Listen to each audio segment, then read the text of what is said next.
Hello everyone, मैं विशाल सकपाल। आप सभी का नॉलेज वर्ल्ड चैनल में स्वागत है।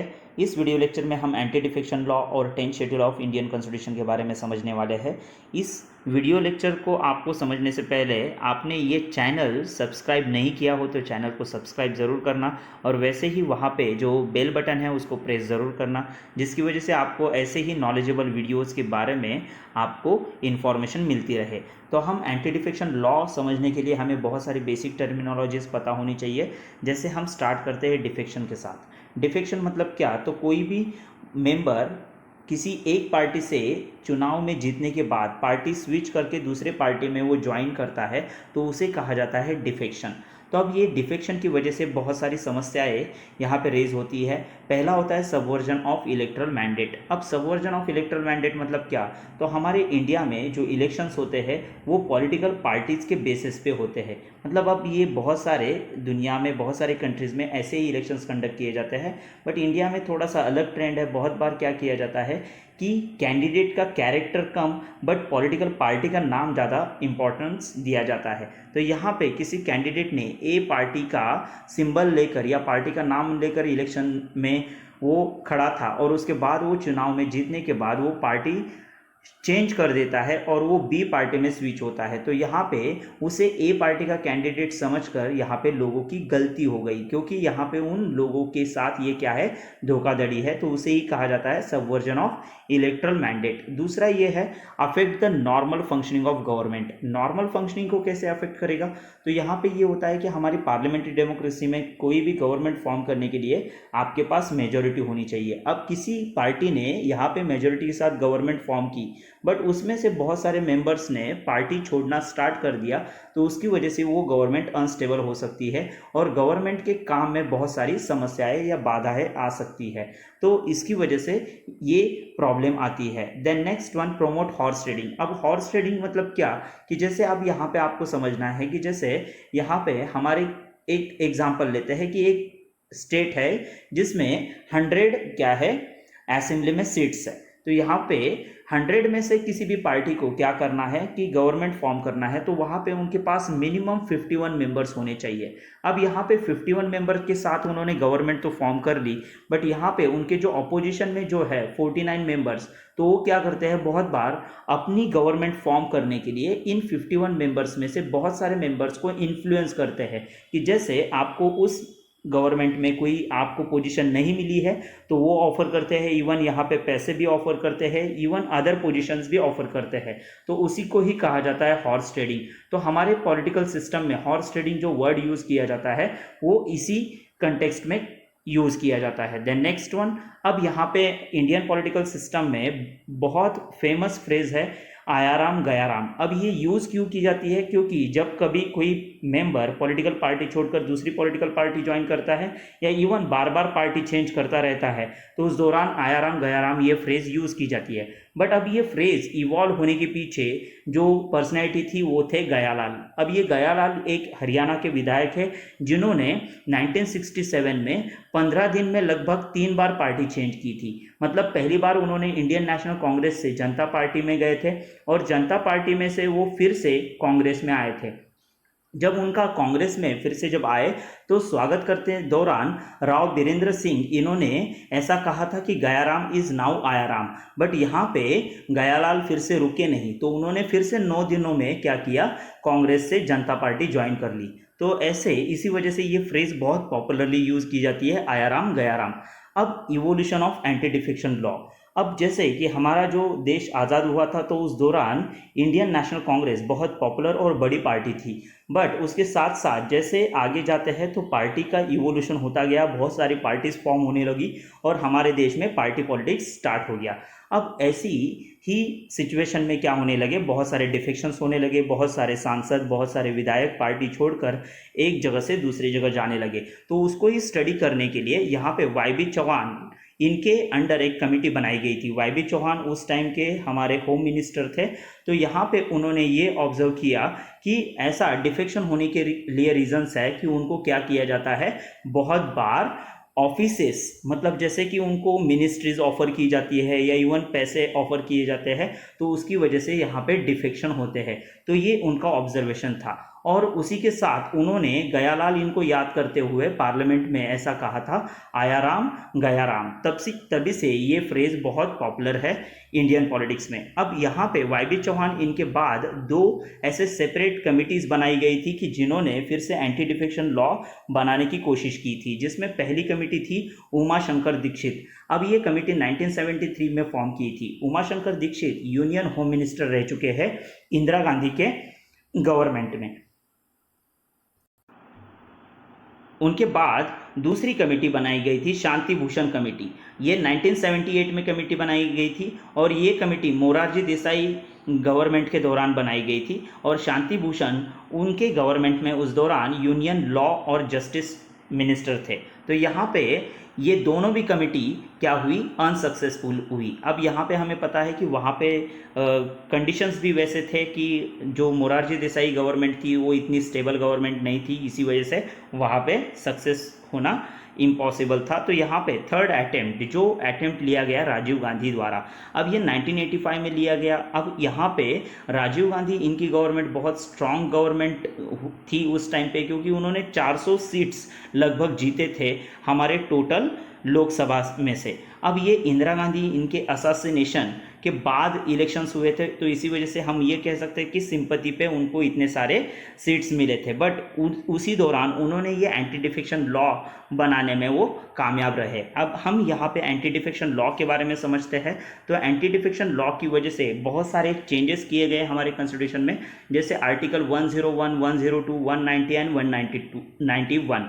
अब ये जो आर्टिकल्स है, इन आर्टिकल्स में बहुत सारे चेंजेस किए गए। तो पहला चेंज यहाँ पे ये किया गया 102 में कि कोई भी मेंबर 10 शेड्यूल के अंडर डिस्क्वालीफाई किया जाता है तो उसको क्या किया जाएगा, हाउस ऑफ पार्लियामेंट में, मतलब लोकसभा या राज्यसभा का वो मेंबर है तो वहाँ से भी उसे डिस्क्वालीफाई किया जाएगा। और वैसे ही यहाँ पे दूसरा जो प्रोविजन किया गया 191, अब ये स्टेट असेंबलीज के रिगार्डिंग किया गया कि इसमें भी ऐसा किया गया कि जैसे कोई मेंबर 10 शेड्यूल के अंडर क्या है कि डिस्क्वालीफाई होता है तो उस दौरान उसको legislative assembly as well as legislative council में से क्या किया जा सकता है, डिस्क्वालीफाई किया जा सकता है। अब ये एंटी डिफेक्शन लॉ जब बनाया गया तो उसी के साथ 10 शेड्यूल हमारे कॉन्स्टिट्यूशन में जोड़ा गया। अब ये 10 शेड्यूल के बारे में हम आगे देखते हैं। तो 10 शेड्यूल की हिस्ट्री थोड़ी सी इंटरेस्टिंग है। जैसे हमारे इंडिया में 1947 में जब इंडिपेंडेंट हुआ था तो उस टाइम सिक्किम, ये जो राज्य आज का जो राज्य है, उस राज्य ने हमारे साथ जुड़ने से इनकार कर दिया था। तो उस टाइम हमारे गवर्नमेंट ने 35th अमेंडमेंट के द्वारा सिक्किम के लिए 10 शेड्यूल बनाया था। बट जैसे सिक्किम हमारे देश का एक फुल फ्लेज स्टेट बन गया, मतलब हमारे देश का पार्ट बन गया, तो उसके बाद 36th अमेंडमेंट के द्वारा ये जो स्पेशल शेड्यूल बनाया गया था 10 शेड्यूल, उसको रिपील किया गया, रिमूव किया गया। बट ये 10 शेड्यूल फिर से 52nd अमेंडमेंट 1985 के द्वारा फिर से जोड़ा गया। अब ये जो 10 शेड्यूल है वो अभी का एंटी डिफेक्शन लॉ के रिलेटेड है। तो यहाँ पे उसमें कुछ प्रोविजंस है, जैसे the decision on question as to disqualification on ground of defection is referred to the presiding officer of such house and his decision is final. मतलब ये जो डिस्क्वालिफिकेशन का जो केस है या इशू है वो प्रिसाइडिंग ऑफिसर के सामने रखा जाएगा और उनका डिसीजन फाइनल माना जाएगा। वैसे ही दूसरा यहाँ पे ये क्लॉज है कि ये लॉ पार्लियामेंट और स्टेट असेंबलीज के लिए दोनों के लिए एप्लीकेबल है, मतलब ये दोनों जगह पे क्या होगा, लागू होगा। अब यहाँ पे डिस्क्वालीफाई करने के लिए कुछ केसेस दिए गए हैं। तो ये केसेस क्या होंगे, तो यहाँ पे पहली केस है, if a member of house belonging to a political party voluntarily gives up the membership of his political party, मतलब वो अपनी पार्टी छोड़ देता है अपनी इच्छा से, तो उस दौरान उसे डिस्क्वालीफाई किया जाएगा। दूसरा, इफ वोट्स और does not vote in the legislature contrary to the direction of his political party. बहुत बार पॉलिटिकल पार्टीज क्या करती है कि कोई बिल पास होने के लिए या बिल के अगेंस्ट वोटिंग करने के लिए अपने मेंबर्स को कहती है, तो उस दौरान वो क्या करते हैं, पॉलिटिकल पार्टी व्हिप जारी करती है और ये व्हिप क्या होता है, एक पॉलिटिकल पार्टी का गाइडलाइन होता है, और इससे मानने से वो मेंबर इनकार कर देता है तो तब भी उसे क्या किया जा सकता है, डिस्क्वालीफाई किया जा सकता है। देन नेक्स्ट वन, यहाँ पे तीसरा केस है independent candidate join a political party after the election. अब इंडिपेंडेंट कैंडिडेट ये कंसेप्ट क्या है, इंडिपेंडेंट कैंडिडेट मतलब क्या, तो जो किसी भी पॉलिटिकल पार्टी से बिलोंग ना करते हुए भी उसने इलेक्शन जीता है, बट वो इलेक्शन जीतने के बाद क्या करता है, किसी पॉलिटिकल पार्टी को ज्वाइन करता है, तब भी उसे क्या किया जाएगा, डिस्क्वालीफाई किया जाएगा। देन नेक्स्ट यहाँ पे ये है कि जैसे नॉमिनेटेड मेंबर, अब नॉमिनेटेड मेंबर्स कंसेप्ट क्या है कि जैसे हमारे कॉन्स्टिट्यूशन में गवर्नर और प्रेसिडेंट के द्वारा बहुत सारे मेंबर्स को क्या किया जाता है, नॉमिनेट किया जाता है। तो ऐसा नॉमिनेटेड मेंबर इफ 6 महीने के बाद, मतलब उसके अपॉइंटमेंट के 6 महीने के बाद वो क्या करता है, पॉलिटिकल पार्टी ज्वाइन करता है, तो उस दौरान उसको रिमूव किया जाएगा, डिस्क्वालीफाई किया जाएगा under the anti defection law. अब डिस्क्वालिफिकेशन कब नहीं हो सकता, तो इसके बारे में भी कुछ केसेस है कि जैसे यहाँ पे जब एंटी डिफेक्शन लॉ बनाया गया था तो उस दौरान ये बताया गया था कि इफ़ पॉलिटिकल पार्टी में से जो इलेक्टेड मेंबर्स है और उसमें से 1/3 मेंबर क्या करते हैं, मास डिफेक्शन करते हैं, पार्टी छोड़ के जाते हैं, तो उसको स्प्लिट कहा जाएगा और उस दौरान उनको डिस्क्वालीफाई नहीं किया जा सकता। बट ये 1/3 मेंबर बहुत कम नंबर होने लगा और इसका भी मिसयूज होने लगा, तो इसी वजह से 91st अमेंडमेंट 2003 के द्वारा ये 1/3 को रिप्लेस किया गया 2/3 के द्वारा, और ये सजेशन दिया था प्रणब मुखर्जी कमेटी ने।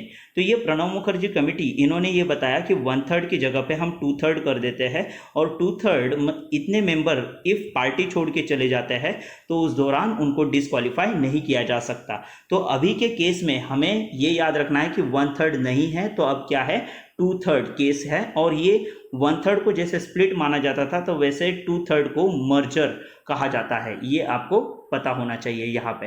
देन नेक्स्ट वन, अब यहाँ पे कि जैसे प्रिसाइडिंग ऑफिसर्स जो होते हैं, प्रिसाइडिंग ऑफिसर्स मतलब जैसे लोकसभा के केस में स्पीकर और जैसे डेप्यूटी स्पीकर होते हैं, एज वेल एज हम ये कह सकते हैं राज्यसभा के बारे में जो चेयरमैन होते हैं, चेयरमैन तो वाइस प्रेसिडेंट होता है, बट जो डेप्यूटी चेयरमैन होते हैं तो उनके लिए जो इलेक्शन होता है डेप्यूटी चेयरमैन और स्पीकर और डेप्यूटी स्पीकर, वैसे ही स्टेट असेंबली और लेजिस्लेटिव काउंसिल में भी इन पदों के लिए जो अपॉइंटमेंट होता है उस दौरान वो किसी पार्टी से बिलोंग करते हैं तो उनको उस पार्टी से रेजिग्नेशन देना पड़ता है और वो पद होल्ड करना पड़ता है और उसका स्वीकार करना पड़ता है। बट जैसे कि उस पद से वो क्या कर रहे हैं, रेजिग्नेशन कर रहे हैं, और रेजिग्नेशन के बाद वो फिर से अपनी पॉलिटिकल पार्टी ज्वाइन करते हैं तो उस दौरान उनको डिस्क्वालीफाई नहीं माना जाएगा या उनको डिस्क्वालीफाई नहीं कर सकते, क्योंकि यहाँ पे हमारे पॉलिटिकल सिस्टम में जो पार्लियामेंट्री डेमोक्रेसी है तो उस दौरान ये जो स्पीकर है या प्रिसाइडिंग ऑफिसर्स है उनको अनबायस रहने के लिए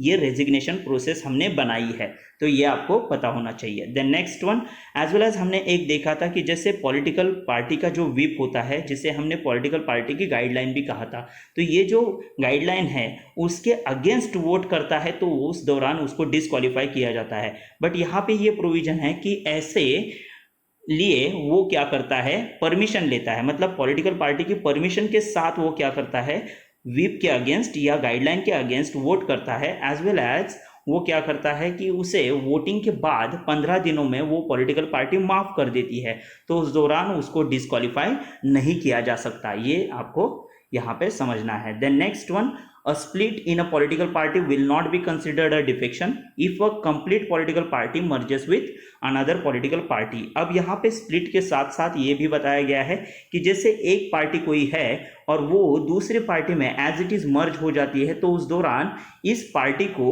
या इस पार्टी के जो मेंबर्स हैं उनको डिस्क्वालीफाई नहीं किया जा सकता, क्योंकि यहाँ पे ये टोटल मेंबर क्या हुए हैं, दूसरे पार्टी में मर्ज हुए हैं। Then next one, if a new political party is created by the elected members of one party.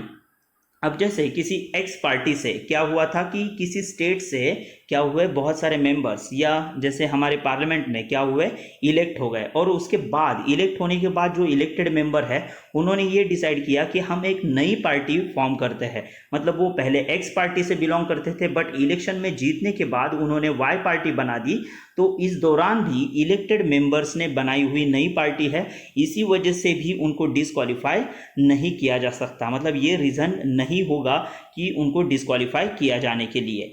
Okay, then next one, if he or she alternative members of the party haven't accepted the merger between the two parties। अब ये interesting fact है, मतलब जैसे कि हमने ये देखा था कि ए पार्टी बी में मर्ज हो जाती है, या इवन ए में से मतलब 1/3 या 2/3, जैसे हमने अभी देखा कि 2/3 मेंबर्स ज्वाइन करते हैं, तो उस दौरान बी में से ऐसे मेंबर्स है कि जिनको ए का इसमें मर्ज होना अच्छा नहीं लगा या उससे उन्होंने एक्सेप्ट नहीं किया, तो उस दौरान जिनको अच्छा नहीं लगा या ऐसे मेंबर्स क्या कर सकते हैं, अपना एक सेपरेट ग्रुप फॉर्म करके पार्टी बना सकते हैं, तो उस दौरान उनको भी डिस्क्वालीफाई नहीं किया जा सकता। The next one, role of the presiding officer.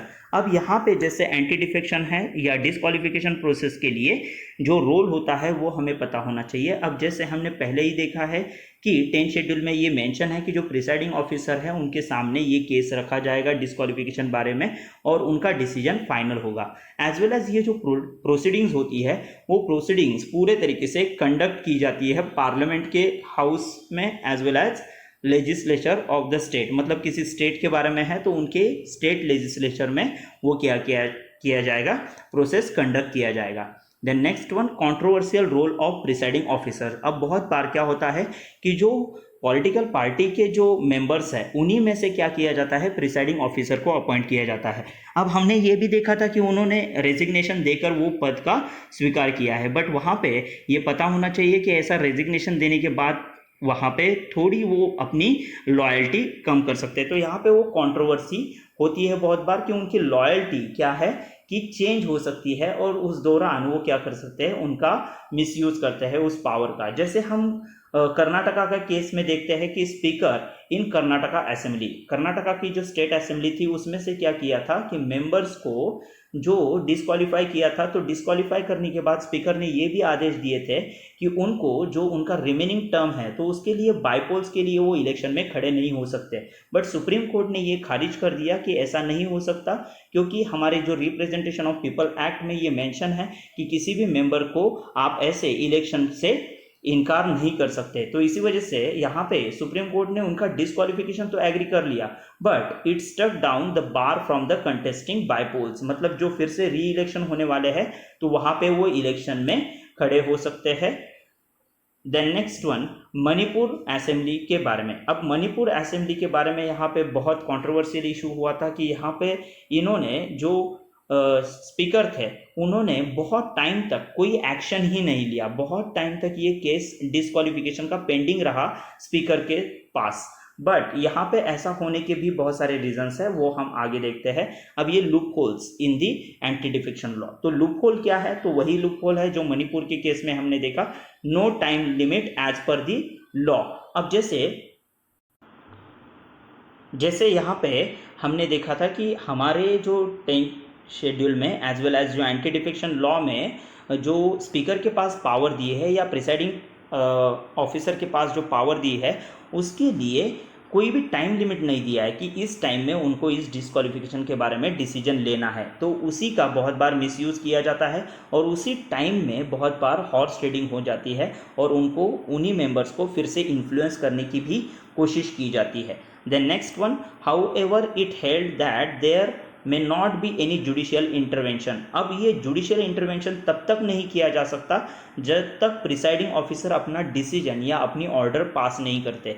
मतलब यहाँ पे ये होता है कि बहुत बार प्रिसाइडिंग ऑफिसर इसी का भी मिसयूज करते हैं कि वो उनको पता है कि सुप्रीम कोर्ट या हाई कोर्ट इसमें इंटरवेन करेगा, तो इसी वजह से वो क्या करते हैं, अपना जो डिसीजन है उसको होल्ड पे रखते हैं। Then as well as anti defection law में रेजिग्नेशन को डिस्क्वालिफिकेशन का क्राइटेरिया नहीं माना है, मतलब रेजिग्नेशन किसी मेंबर ने दिया है तो उसको डिस्क्वालीफाई नहीं किया जा सकता।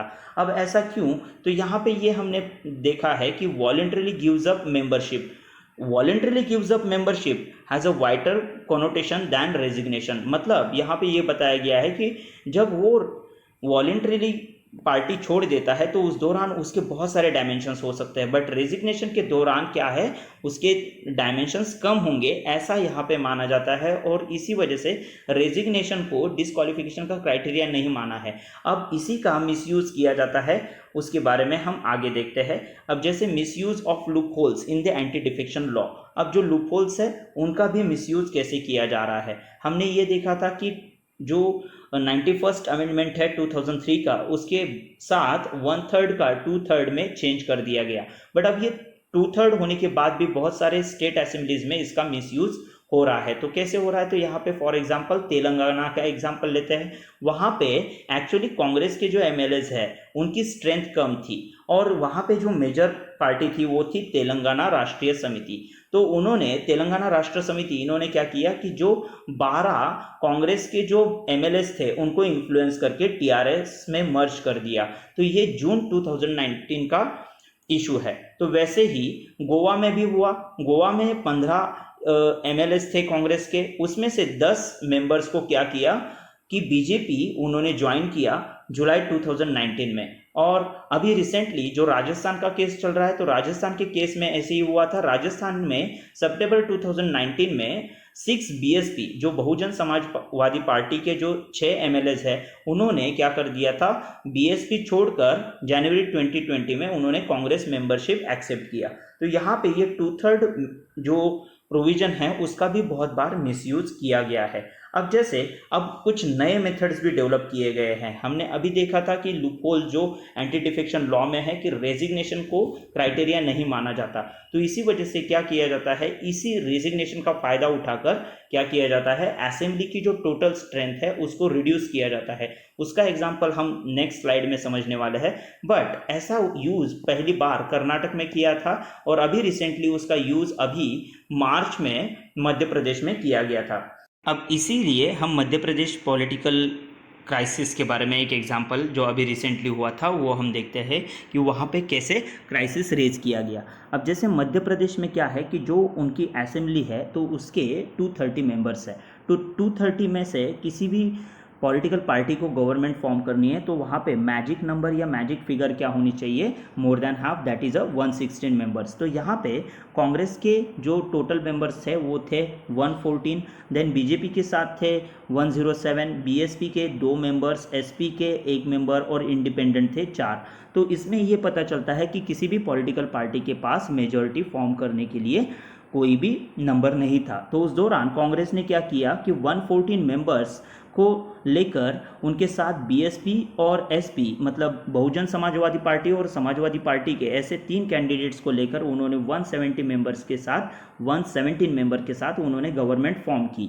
तो यहाँ पे उन्होंने 117 मेंबर के साथ तो गवर्नमेंट फॉर्म कर ली। बट यहाँ पे रिसेंटली आपने अभी देखा होगा कि मार्च 2020 में क्या हुआ कि कांग्रेस के जो 114 मेंबर्स है तो उसमें से 22 मेंबर्स ने रेजिग्नेशन दे दिया। तो यहाँ पे ये कांग्रेस का नंबर क्या हो गया, 92 मेंबर हो गए। मतलब अब यहाँ पे टोटल 92 मेंबर्स कांग्रेस के साथ हो गए। अब यहाँ पे जैसे 22 नंबर यहाँ पे रिजाइन करते हैं तो इसका मतलब क्या है कि टोटल स्ट्रेंथ भी यहाँ पे रिड्यूस हो जाएगा। सो 230 में से 22 मेंबर को हम यहाँ पे क्या करते हैं, वेकेशन या वेकेंट सीट मानते हैं। तो यहाँ पे वो हो जाता है 208। तो 208 मतलब यहाँ पे जो मैजिक नंबर है वो भी रिड्यूस हो जाएगा, तो वो हो जाएगा 105। मतलब मोर देन हाफ, मतलब 104 हाफ होगा और 105 क्या है, गवर्नमेंट फॉर्म करने के लिए नंबर। तो अब बीजेपी के साथ कितने मेंबर्स है, 107। तो इसी वजह से अभी क्या हुआ कि बीजेपी ने वहाँ पे गवर्नमेंट फॉर्म कर ली। बट अब ये जो 22 मेंबर्स है जिन्होंने अभी क्या किया था, पॉलिटिकल पार्टी मतलब कांग्रेस से उन्होंने रेजिग्नेशन दिया था, वो आने वाले समय में क्या होगा, बाइपोल इलेक्शंस में फिर से वो खड़े हो जाएंगे और उसके बाद उनको जिताने के लिए काम करेगी बीजेपी की, जिसकी वजह से वो क्या कर सकते हैं, ये 230 में से फिर से ये नंबर बनाने के लिए उनको मदद हो जाए। तो यहाँ पे ये रेजिग्नेशन के फॉर्मूले का भी अब क्या कर रहे हैं, मिसयूज कर रहे हैं और इसकी वजह से एंटी डिफेक्शन लॉ क्राइसिस में आ रहा है। तो यहाँ पे हम जुडिशियल इंटरवेंशन देखते हैं। अब जुडिशियल इंटरवेंशन हमारे कॉन्स्टिट्यूशन में सेपरेशन ऑफ पावर का कंसेप्ट हमने लिया हुआ है। सेपरेशन ऑफ पावर मतलब क्या, तो हमारे डेमोक्रेसी में कि 3 पिलर्स है, जैसे legislative, executive and judiciary. Legislative मतलब पार्लियामेंट या स्टेट असेंबलीज, तो वहाँ पे लॉज बनाए जाते हैं। एग्जीक्यूटिव जो मिनिस्ट्रीज होती है या कैबिनेट होता है वो उसको इम्प्लीमेंट करता है, और जैसे उन लॉज के इम्प्लीमेंटेशन में कोई प्रोसेस गलत हो जाती है तो उस दौरान जुडिशरी उस पर एक्शन ले सकती है। तो इसी वजह से हमने सेपरेशन ऑफ पावर ये पिलर तो बनाया है। अब यहाँ पे हमारे कॉन्स्टिट्यूशन में उसके लिए प्रोविजंस है, जैसे आर्टिकल 122 एंड 212। अब 122 ये कहता है कि पार्लियामेंट की प्रोसीडिंग जो हो रही है उस प्रोसीडिंग को किसी भी कोर्ट में क्वेश्चन या उस पर क्या नहीं कर सकते, आप अगेंस्ट नहीं बोल सकते। वैसे ही 212 में ये बताया गया है कि जो स्टेट लेजिस्लेचर्स है उसमें भी कोई जो प्रोसीडिंग होती है उस प्रोसीडिंग के खिलाफ आप किसी भी कोर्ट में एक्शन नहीं ले सकते। तो ये हमने सेपरेशन ऑफ पावर के लिए बनाया था, बट एक्चुअल ऐसा नहीं हो रहा है और यहाँ पे ना होने के भी बहुत सारे रीजंस है। अब जैसे कि इसका हम सेपरेशन ऑफ पावर का एक गुड एग्जांपल, एक अच्छा वाला एग्जांपल देखते हैं। जैसे तेलंगाना असेंबली में जो स्पीकर है उन्होंने डिसीजन नहीं लिया था डिसक्वालिफिकेशन के बारे में, तब हैदराबाद हाईकोर्ट ने ये जजमेंट पास किया था कि जब तक तेलंगाना असेंबली स्पीकर कोई डिसीजन नहीं लेते तब तक हम उसमें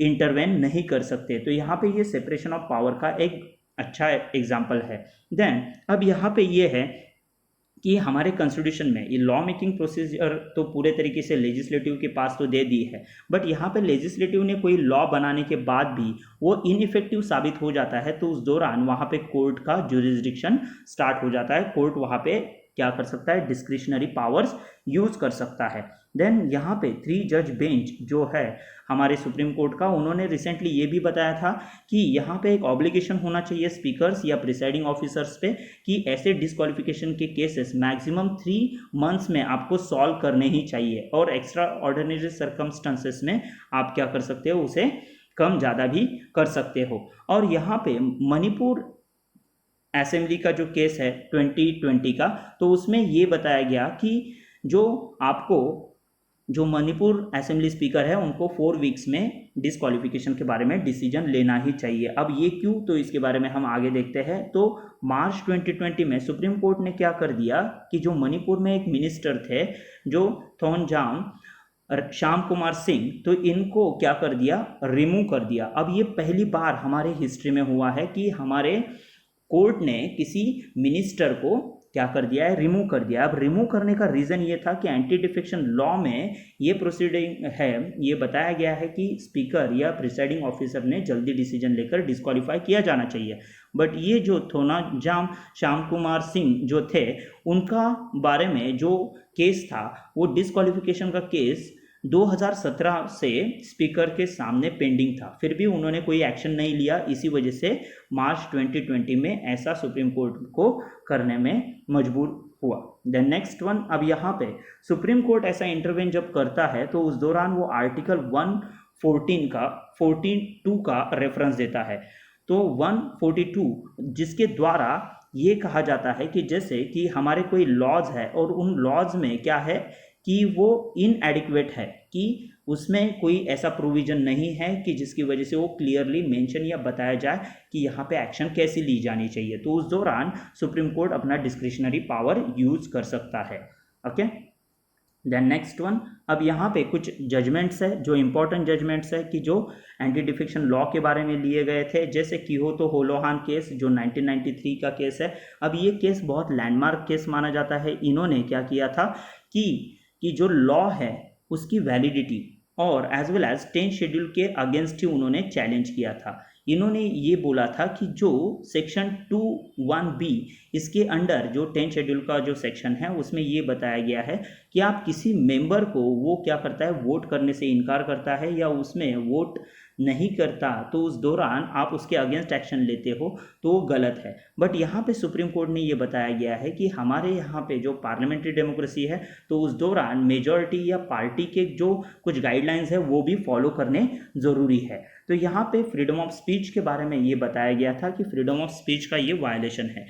देन नेक्स्ट वन, यहाँ पे ओरिजिनली एक्ट में ये बताया गया था कि जो प्रिसाइडिंग ऑफिसर है उनका जो डिसीजन होगा वो फाइनल होगा और आप किसी भी कोर्ट में इसके खिलाफ आवाज़ नहीं उठा सकते। बट सुप्रीम कोर्ट ने इसे अनकॉन्स्टिट्यूशनल माना। उन्होंने ये बताया कि जो प्रिसाइडिंग ऑफिसर है वो प्रिसाइडिंग ऑफिसर का जो डिसीजन है उसको एज अ ट्रिब्यूनल ट्रीट किया जाएगा और उस ट्रिब्यूनल का जो जजमेंट है या जो डिसीजन है उस डिसीजन को फिर से रिव्यू किया जा सकता है बाय दी हायर कोर्ट्स। ये यहाँ पे पहले केस में बताया गया। देन दूसरा रवि नायक वर्सेस यूनियन ऑफ इंडिया 1994 का केस है। इस केस में ये बताया गया है कि एमपी एमएलएज बहुत बार पार्टी में रहकर भी पार्टी के अगेंस्ट काम करते हैं, तो यहाँ पे उनको फॉर्मली रिजाइन करने की जरूरत नहीं है डिस्क्वालिफिकेशन को अट्रैक्ट करने के लिए, क्योंकि ऐसे मेंबर्स को डिस्क्वालीफाई किया जा सकता है उनके बिहेवियर को देखते हुए। ठीक है, देन नेक्स्ट वन यहाँ पे G Viswanathan versus speaker of Tamil Nadu 1996 का केस है। अब यहाँ पे ये केस है, तो इस केस में ये बताया गया था कि जैसे किसी मेंबर को पार्टी से क्या किया जाता है, एक्सपेल या एक्सपल्शन किया जाता है, तो उनको निकाला जाता है, फिर भी उनको पार्टी की व्हिप मानना जरूरी है। यहाँ पे ये जी विश्वनाथन केस में ये बताया गया था। देन इन 2004 में, अब 2004 में बहुत इंटरेस्टिंग केस हुआ था। यहाँ पे ये हुआ था कि जैसे जो हरियाणा गवर्नमेंट है, तो हरियाणा स्टेट गवर्नमेंट में क्या था, इंडियन नेशनल लोक दल, ये पार्टी की गवर्नमेंट थी और उसी पार्टी को कुछ इंडिपेंडेंट एमएलए सपोर्ट करते थे। बट जब राज्यसभा के इलेक्शंस हुए थे, तो उस इलेक्शन में इन एमएलएज ने आईएनएलडी को सपोर्ट ना करते हुए उन्होंने कांग्रेस को सपोर्ट किया था। तो यहाँ पे आईएनएलडी ने क्या किया कि हरियाणा स्पीकर के सामने ये केस रखा कि इनको क्या किया जाए, डिस्क्वालीफाई किया जाना चाहिए। बट यहाँ पे सुप्रीम कोर्ट ने उसे खारिज कर दिया, क्योंकि इंडिपेंडेंट एमएलएज है, उसको किसी भी पॉलिटिकल पार्टी की व्हिप मानना बाइंडिंग नहीं होता।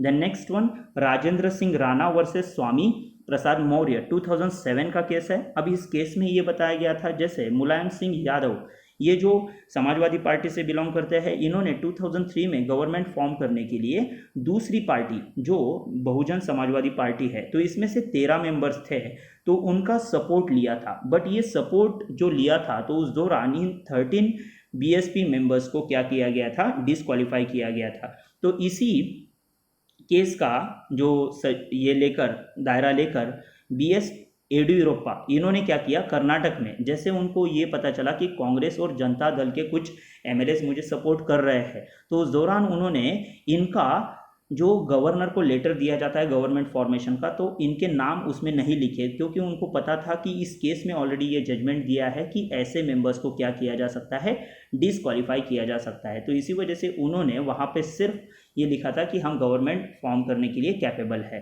तो यहाँ पे इस केस का भी रेफरेंस दिया जाता है। देन नेक्स्ट वन, अब कुछ रिफॉर्म्स भी सजेस्ट किए गए हैं, क्योंकि एंटी डिफेक्शन लॉ इनइफेक्टिव साबित होता जा रहा है, तो इसी वजह से कुछ रिफॉर्म्स इंपॉर्टेंट है। तो जैसे Dinesh Goswami committee on electoral reforms 1990 की, तो इन्होंने ये बताया था कि disqualification should be limited to cases where, कब केयर करने चाहिए। तो पहली केस ये बताई है, a member voluntarily gives up a membership of his political party, मतलब वो खुद की इच्छा से पॉलिटिकल पार्टी छोड़ देता है, तो उस दौरान उसको डिस्क्वालीफाई किया जाना चाहिए।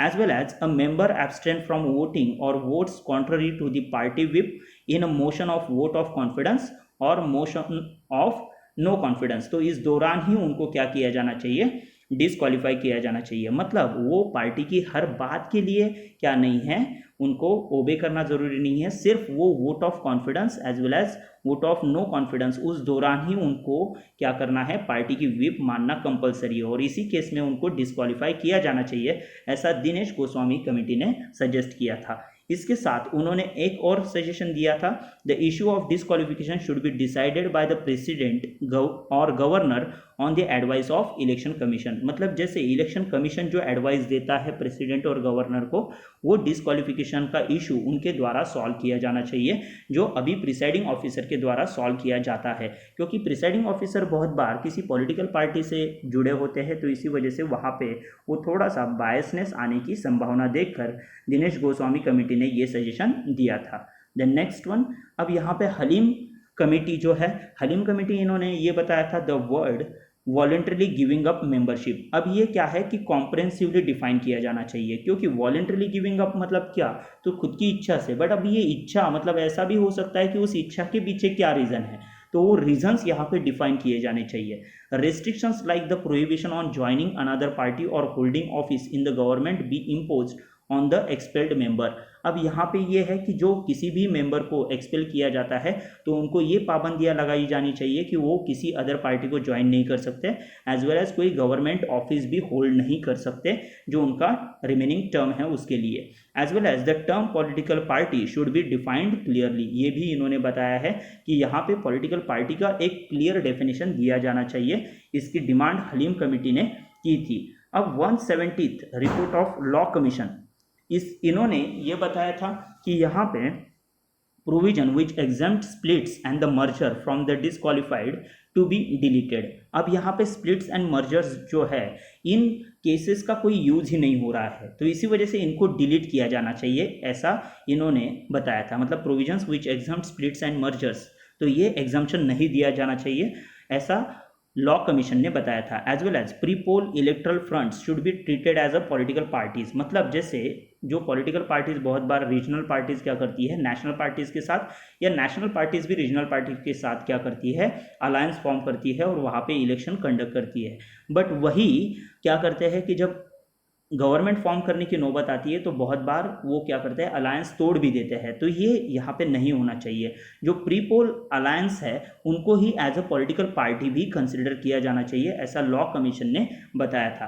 Then third one, political party should limit issuance of whips to instances only when the government is in danger. जब गवर्नमेंट खतरे में है तभी वो क्या करने चाहिए, उनको ऐसे कंपलसरी विप्स देने चाहिए कि जो उनके मेंबर्स को कंपलसरी या बाइंडिंग हो। ठीक है।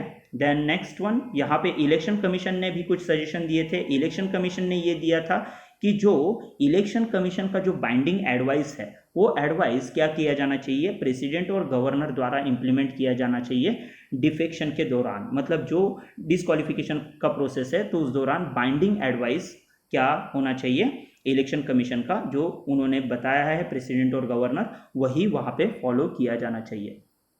देन नेक्स्ट वन, अब कॉन्स्टिट्यूशन रिव्यू कमिटी जो कमीशन है इन्होंने 2002 में ये बताया था, defectors should be barred from the holding public office और any remunerative political post for the duration of the remaining term. मतलब ये सेम है कि जैसे वो क्या नहीं करें कि जैसे किसी पार्टी को छोड़ देते हैं तो रिमेनिंग टर्म के लिए वो क्या नहीं कर सकते, अदर पार्टी को ज्वाइन नहीं कर सकते या किसी पोस्ट को होल्ड नहीं कर सकते, ऐसा प्रोविजन किया जाना चाहिए।